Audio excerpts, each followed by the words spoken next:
Assalamualaikum warahmatullahi wabarakatuh.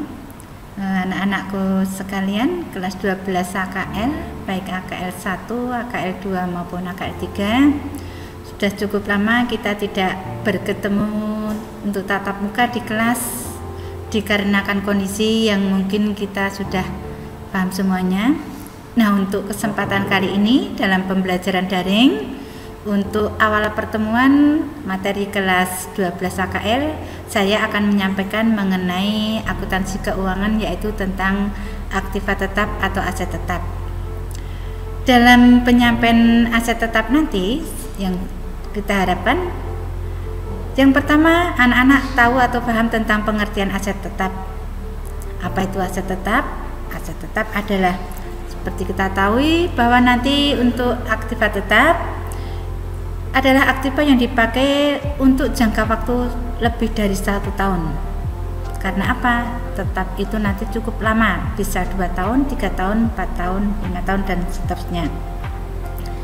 Nah, setelah kita tahu apa itu aktiva tetap, ya, di sini adalah aktiva berwujud yang mempunyai masa penggunaan manfaat lebih dari 1 tahun, dimiliki perusahaan, digunakan dalam operasi perusahaan, dan tidak untuk dijual kembali. Aset tetap diperoleh untuk digunakan dalam operasi perusahaan.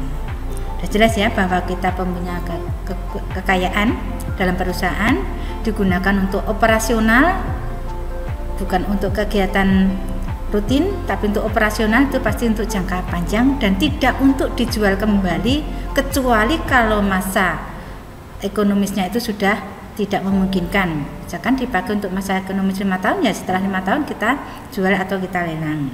Itu karena satu kondisi pemakaiannya sudah tidak memungkinkan. Untuk aktiva tetap memiliki karakter atau ciri: 1. Mempunyai bentuk fisik atau tangible asset. 2. Dimiliki perusahaan untuk digunakan dalam aktivitas usaha, bukan merupakan investasi jangka panjang. 3. Mempunyai masa atau usia penggunaan manfaat ekonomi lebih dari 1 tahun atau 1 periode akuntansi. 4. Tidak dimaksudkan untuk dijual lagi, karena nanti digunakan untuk operasional perusahaan. 5. Memiliki nilai material yang cukup besar. Pasti ya, kalau untuk yang aktiva lancar kurang dari 1 tahun itu nilainya cukup ringan, tapi untuk yang jangka panjang lebih dari 1 tahun biasanya menggunakan nilai material atau nilai mata uang yang cukup besar untuk investasi jangka panjang. Itu kalau yang investasi.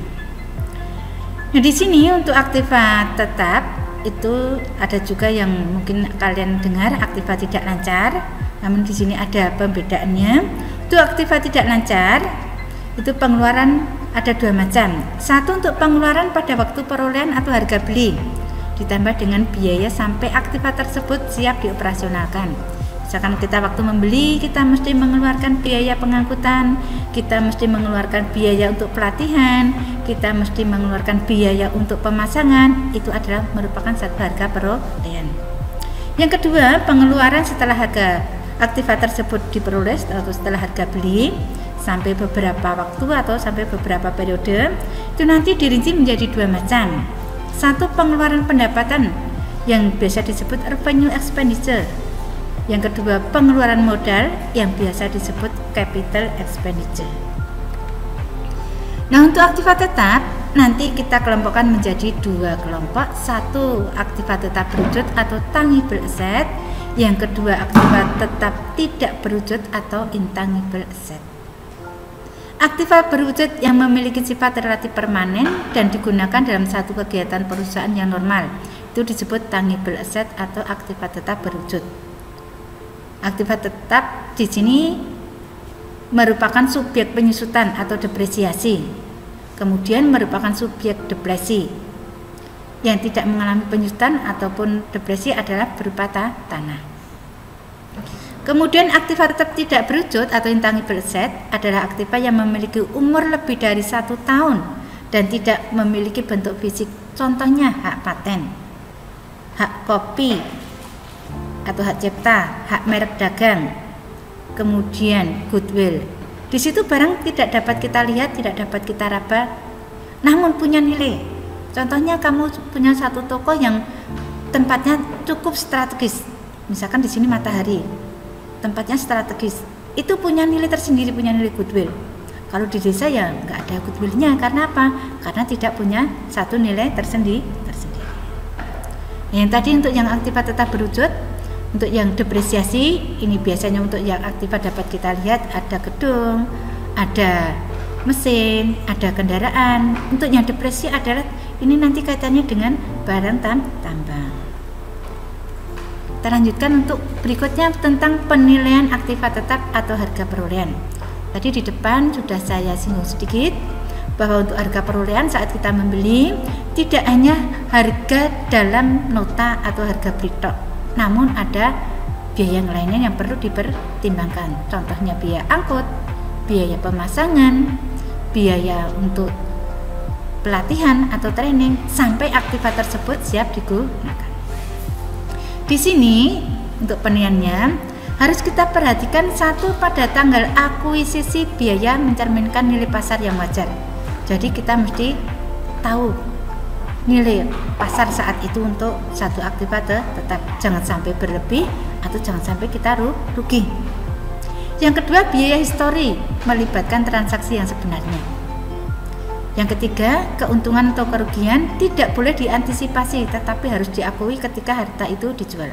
Misalkan kita punya mesin tidak bisa digunakan, ternyata setelah kita hitung ada kerugian yang cukup membuat beban bagi perusahaan, ya harus kita perhitungkan kerugian tersebut. Atau sebaliknya, kita punya satu harta tetap, saat dijual ternyata kita punya keuntungan, ya harus kita akui sebagai keuntungan atau laba. Nah, di sini ada berbagai cara dalam penilaian harga perolehan. Yang pertama diperoleh dengan harga lump sum atau gabungan. Yang kedua diperoleh dengan pembayaran berkala atau kita angsur. Yang ketiga pembelian dengan cara leasing. Yang keempat perolehan dengan trade-in. Yang kelima perolehan dengan menerbitkan surat berharga. Yang keenam perolehan dari donasi atau pemberian sumbangan cuma-cuma. Yang ketujuh dibangun sendiri. Nah, kalau dibangun sendiri ya otomatis kita mesti menghitung secara keseluruhan biaya yang kita keluarkan. Keterangan dari tadi yang kita lampirkan di atas untuk harga perolehan aset tetap ada beberapa contoh di sini. Satu, harga perolehan berbagai aset tetap dengan cara membeli ditetapkan berdasarkan harga belinya ditambah dengan pengeluaran yang membuat aset tersebut siap digunakan. Tadi sudah saya sampaikan di depan ya. Contoh, dibeli mesin pabrik 60 juta dengan membayar PPN sebesar 6 juta, biaya pemasangan dan pengujian 1.500.000, premi asuransi 1 juta. Dari hal tersebut, harga perolehan yang kita dapatkan, satu, harga tunai 60 juta ditambah PPN pajak pertambahan nilai 6 juta, ditambah premi asuransi 1 juta, ditambah biaya pemasangan dan pengujian 1.500.000 rupiah, total harga perolehan 68.500.000 rupiah. Jadi harga perolehan bukan hanya sekedar harga beli atau kwitansi atau nota mesin itu saja, tapi ditambah dengan beberapa biaya. Yang kedua, harga perolehan berbagai aset tetap dengan cara hibah, kita menerima cuma-cuma atau donasi tadi istilahnya. Ini harus kita dasarkan pada harga pasar atau harga taksiran yang wajar. Contohnya kita terima donasi sebidang tanah yang harga pasarnya 200 juta. Ya kita jurnal tanah dapat 200 juta, kreditnya modal donasi 200 juta, maaf ya. Tanah kita dapat 200 juta, kreditnya modal donasi 200 juta. Kemudian kita menghibahkan tanah 100 juta, tetapi tanah itu mempunyai harga pasar wajar 150 juta. Berarti ada selisih terpaut 50 juta. Nah, 50 juta itu merupakan satu keuntungan. Kita jurnal harta donasi debit 150 juta, kita kreditkan tanah 100 juta, kemudian keuntungan kredit 50 juta. Terusnya kita langsung pada penyusutan aset tetap.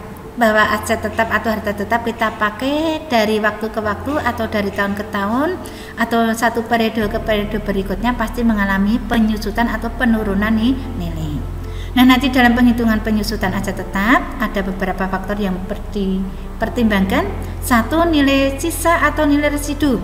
yaitu estimasi atau perkiraan jumlah yang akan diterima pada saat aset itu dijual atau ditarik dari penggunaannya. Satu, nilai sisa. Yang kedua, umur aset, yaitu jangka waktu pemakaian aset yang diharapkan oleh perusahaan. Untuk penyusutan aset tetap, ini ada beberapa metode yang biasa dipakai. Yang pertama, metode aktivitas atau unit produksi. Penghitungannya, untuk tarif penyusutan persatuan diperoleh dari harga perolehan dikurangi nilai residu, kita bagi taksiran jumlah produk yang dihasilkan selama masa penggunaan aset tetap. Sehingga biaya penyusutan kita peroleh dari jumlah satuan produk yang dihasilkan kali tarif penyusutan persatuan. Contoh soal, sebuah mesin fotokopi dengan harga perolehan 60 juta mempunyai nilai residu 10 juta, ditaksir dapat memfotokopi 1 juta lembar. Tahun 2017 dipakai memfotokopi 250.000 lembar. Tahun 2018 dapat memfotokopi 150.000 lembar. Hitung biaya penyusutan tahun 2017 dan tahun 2018.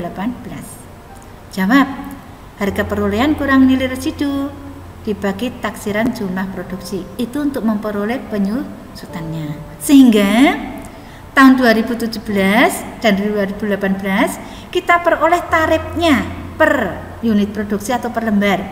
Dari harga perolehan mesin fotokopi 60 juta dikurangi nilai residu ataupun nilai sisanya 10 juta dibagi jumlah produksi yang diperkirakan 1 juta, sehingga diperoleh harga penyusutan per lembarnya Rp50. Sehingga biaya depresiasi untuk tahun 2017 yaitu per lembarnya Rp50 dikalikan jumlah lembarnya tahun 2017 250.000 diperoleh penyusutan sebesar 12.500.000. Biaya depresiasi tahun 2018 per lembarnya sama Rp50 dikalikan unit produksi tahun 2018 150.000 lembar, diperoleh total penyusutan tahun 2018 Rp7.500.000. Yang kedua, metode garis lurus. Dimaksudkan metode garis lurus bahwa nanti penyusutan 1 tahun ke tahun berikutnya sampai akhir itu sama, karena lurus ya, sama. Untuk penyusutannya per tahun diperoleh dari harga perolehan dikurangi nilai residu dibagi umur ekonomis. Contoh soal, dibeli sebuah truk dengan harga perolehan sebesar 90 juta, diperkirakan memiliki umur ekonomis 5 tahun dengan nilai residu 20 juta. Nah, besarnya penyusutan diperoleh dari penyusutan per tahun, yaitu harga perolehan 90 juta dikurangi residunya 20 juta dibagi umur ekonomis 5 tahun. Untuk penyusutan per tahunnya sebesar 14 juta. Sehingga jurnal penyesuaian tiap tahun, jadi dari tahun pertama, tahun kedua, 3, 4, 5 sama ya. Itu jurnalnya biaya penyusutan kendaraan di debit 14 juta, kreditnya akumulasi penyusutan kendaraan 14 juta. Metode yang ketiga adalah metode jumlah angka tahun. Ini diperoleh untuk rumusnya penyusutan diperoleh dari sisa umur aset tahun penggunaan dibagi jumlah tahun umur aset tetap kali jumlah yang disusutkan. Contoh soal, dibeli mesin dengan harga perolehan 90 juta diperkirakan memiliki umur ekonomis 5 tahun dengan nilai sisa 30 juta. Diminta berapa penyusutannya tiap untuk jumlah angka tahun. Kita mesti mencari akumulasi dari jumlah angka tahun. 5 tahun diperoleh 15 tahun, 15 jumlahnya, yaitu dari tahun kelima ditambah tahun keempat, tambah tahun ketiga, tambah tahun kedua, tambah tahun ke-1. Maka diperoleh jumlah untuk akumulasinya 15. Sehingga jumlah yang harus disusutkan harga perolehan kurang nilai sisa 90 juta perolehannya dikurangi sisa atau residunya 30 juta diperoleh 60 juta. Nah, tahun pertama itu diperoleh 20 juta dengan jurnal biaya penyusutan mesin 20 juta di debit, kreditnya akumulasi penyusutan mesin 20 juta. Tahun kedua dengan jurnal biaya penyusutan mesin di debit 16 juta, kreditnya akumulasi penyusutan mesin 16 juta. Nanti perhitungannya dapat dilihat di sini ya, perhitungannya. Untuk tahun pertama, sisa umurnya masih lengkap 5 tahun. penghitungannya tadi ada jumlah akumulasinya 15 ya, maka perhitungannya 5/15 kali nilai bersih yang disusutkan 60 juta, sehingga jumlah penyusutan 20 juta. Tahun kedua sisa umurnya setelah 5 ya 4 urutannya, dengan perhitungan 4/15 kali besar yang disusutkan 60 juta, ketemu besar penyusutannya tahun kedua 16 juta. Tahun ketiga kebetulan sama ya, sisa umurnya 3, perhitungannya dari 3/15 kali 60 juta, ketemu jumlah penyusutan 12 juta. Tahun keempat sisa umurnya 2, maka perhitungannya 2/15 kali 60 juta, ketemu jumlah penyusutan 8 juta. Tahun kelima terakhir, sisa umurnya masih 1 tahun terakhir tuh ya, perhitungan penyusutan 1/15 kali 60 juta, maka jumlah penyusutan 4 juta. Ya, metode keempat adalah metode saldo menurun ganda. Contoh, sebuah aset tetap mempunyai masa manfaat selama 4 tahun dengan harga perolehan 10 juta dan nilai residu 1 juta.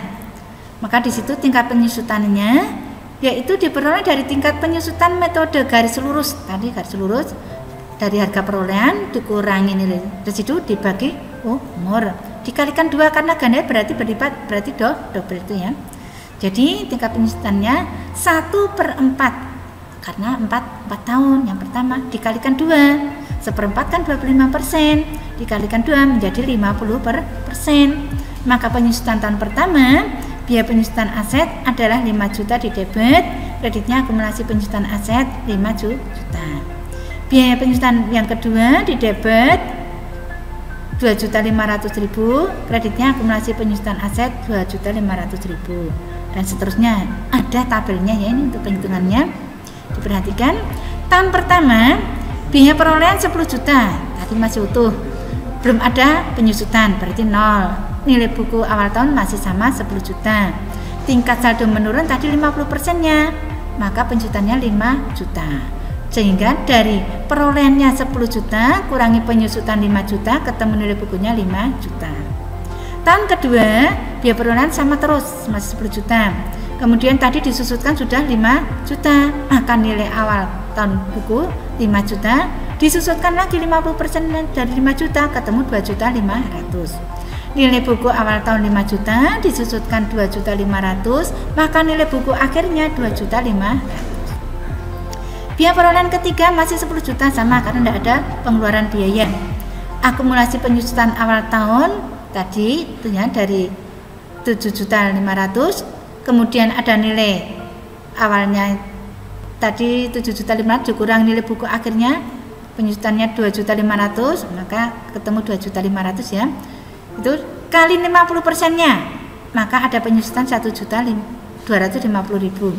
Dari nilai buku awal tahun 2.500.000 dikurangi 1.250.000, ketemu nilai buku akhir 1.250.000. Kemudian berikutnya tahun keempat nilai perolehan masih sama 10 juta. Kemudian akumulasi penyusutan tadi dari 5 juta ditambah 2.500.000 menjadi 7.500.000. 7.500.000 ditambah 1.250.000 menjadi 8.750.000. Maka nilai buku awal tahun dari 10 juta dikurangi penyusutan 8.500.000 menjadi 1.250.000. Karena sudah selesai terakhir maka selesai itu ya. Oke, sehingga nilai bukunya menjadi pas 1 juta. Nah, ini terakhir anak-anak ada tugas mandiri bisa dikumpulkan. Saya beri waktu 3 hari, silakan dikerjakan. Ada 3 soal. Yang pertama dari PT Intan, itu membeli sebuah mesin dengan harga perolehan 175 juta. Kemudian mengeluarkan biaya pengangkutan 2.250.000, ada biaya pemasangan 1.250.000, biaya uji coba atau ya, percobaan 2.500.000. Maka tadi ada harga belinya ditambah biaya angkut, tambah biaya pemasangan dan biaya uji coba, itu nanti kamu tambahkan semuanya menjadi harga perolehan. Dan kedua diminta untuk menghitung penyusutan mesin berdasarkan jumlah angka tahun. Jadi berapa tahun itu ya digunakannya. Kemudian yang ketiga adalah truk dengan harga perorangan 80 juta, punya umur ekonomis 5 tahun dengan nilai residu 15 juta. Kamu diminta untuk menghitung penyusutan berdasarkan metode garis lurus. Mungkin itu dulu pertemuan kali ini, kurang lebihnya saya minta maaf. Kalau ada pertanyaan, anak-anak bisa mengirimkan lewat WA, saya tunggu. Untuk pekerjaan bisa dikumpulkan lewat WA ataupun nanti bisa dikumpulkan di sekolah. Sekalian kita untuk ketemu, jumpa. Sudah lama tidak ketemu, rasanya kangen juga dengan anak-anak. Cukup sekian, assalamualaikum warahmatullahi wabarakatuh.